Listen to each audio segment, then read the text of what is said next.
This is a set of dash top and lower crash pads for Triumph TR5, TR250 and TR6 models. These have been fully trimmed using original frameworks that the customer has sent us.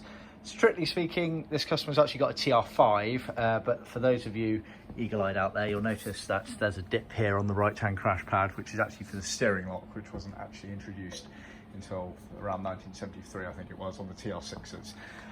So strictly speaking, it's not exactly correct for his car, but it will work for his car. And they're the ones that he has sourced for his car. So he sent us these, and we have made the covers in black vinyl, and we've done the double top stitching along the contour there, as you can see, then trimmed all the way around, and you have the slits for the vents and the ashtray there, as you can see.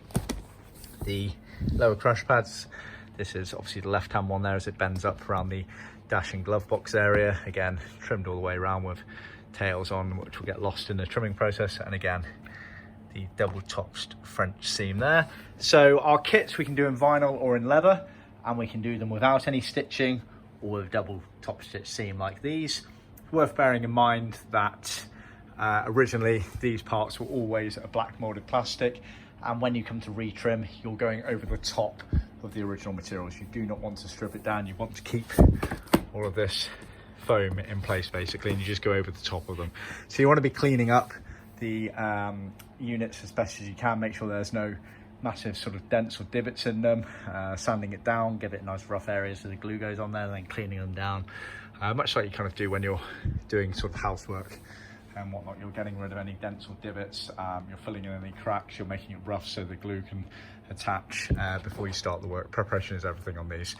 So this is obviously the dip here on the right hand crash pad for a right hand drive car, which is where this steering lock would go on the TR6s, but like I say, it will fit the TR5s and TR250 models.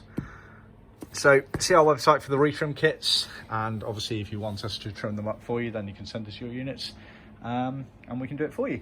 Worth bearing in mind as well, just as a little bit of advice basically, when you come to retrim them, the contour on the double top stitch version, this is the contour there where the top stitching is, that's the anchor point. So that's the area you want to be gluing first, letting it set and go off, and that becomes your anchor point. Then you pull absolutely everything away from that basically. So that's the crucial thing. You want that to be as nicely fitting as possible, because that's the obvious element of it. See our website and our handbook for more details.